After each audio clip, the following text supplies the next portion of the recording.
ಸಾಕಷ್ಟು ಚರ್ಚೆ ಆಗಿದೆ ಅಂತ ಸಮೀಕ್ಷೆ ಸರ್. ಈಗ ರಾಹುಲ್ ಗಾಂಧಿ ಅವರು ಹೇಳಿದ ಕಾರಣಕ್ಕಾಗಿ ಇದು ಬದಲಾಗ್ತಿದೆ ಅನ್ನುವಂತ ಆರೋಪವೂ ಕೂಡ ಇದೆ.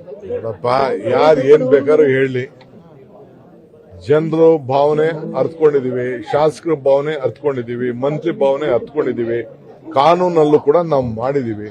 ನಾಳೆ ಬೆಳಗ್ಗೆ ಕಾನೂನಲ್ಲಿ ಹೋಗ್ಬೋದು, ಬೇಕಾದಷ್ಟು ಜನ ಲಿಟಿಗೇಷನ್ ಆಗ್ತಾರೆ, ಕೋರ್ಟ್ಗೆ ಹಾಕ್ತಾರೆ. ಸೆಕ್ಷನ್ 14 ಇದು ಈ ರೀತಿ ಹೇಳ್ತದೆ, 10 ವರ್ಷ ಆದ್ಮೇಲೆ ಇದನ್ನ ಮಾಡ್ಲಿಕ್ಕೆ ಸಾಧ್ಯ ಇಲ್ಲ ಅನ್ನೋದು ಕೂಡ ಇದೆ. ಸೊ 11/4/15 ಪ್ರಾರಂಭ ಆಗಿ 30/5/15 ಮುಗ್ದಿತ್ತು. ಅದು ಆಲೆ 10 ವರ್ಷ ಆಗಿದೆ. ಅದಕ್ಕೋಸ್ಕರ ನಾವು ಈ ವರದಿಗೆ ಮೊನ್ನೆ ಏನು 29ನೇ ತಾರೀಕು 2ನೇ ತಿಂಗಳು 2024 ಕೊಟ್ಟಿದ್ರು, ಅವತ್ತಿಂದ ಚರ್ಚೆ ಮಾಡಿರಲಿಲ್ಲ. ಈಗ 3-4 ತಿಂಗಳಿಂದ 5-6 ಕ್ಯಾಬಿನೆಟ್ ಅಲ್ಲಿ ಚರ್ಚೆ ಮಾಡಿದ್ದೇವೆ.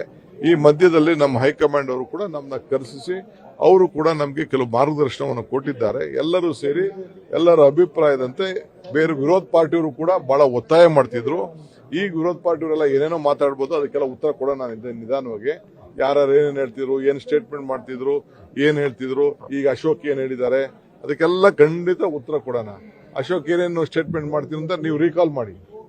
ಈಗ ಬಂಗಾರ ಹೇಳಿ, ಅವರು ಅಶೋಕ್ ಮತ್ತು ವಿಜೇಂದ್ರ, ಕುಮಾರಸ್ವಾಮಿ ಅವರೆಲ್ಲ ಸೇರಿ ಒಟ್ಟಿಗೆ ಪ್ರೆಸ್ ಕಾನ್ಫರೆನ್ಸ್ ಮಾಡ್ಬಿಟ್ಟು ಏನ್ ಮಾಡಿ ಅದನ್ನೇ ಅಕ್ಸೆಪ್ಟ್ ಮಾಡಿ ಅಂತ ಹೇಳಿ. ಅದನ್ನ ಯಾಕೆ ಹೇಳ್ತಾ ಇಲ್ಲ? ಅದನ್ನ ಅವ್ರು ಹೇಳಿ, ಮೂರ್ ಕೂತ್ಕೊಂಡು ಇಷ್ಟು ದುಡ್ಡೆಲ್ಲ ವೇಸ್ಟ್ ಆಗ್ತಾ ಇದೆಯಪ್ಪ, ನೀವು ಇದನ್ನೇ ಅಕ್ಸೆಪ್ಟ್ ಮಾಡಿ, ಈಗಿರೋದನ್ನೇ ಅಕ್ಸೆಪ್ಟ್ ಮಾಡಿ ಅಂತ ಹೇಳಿ.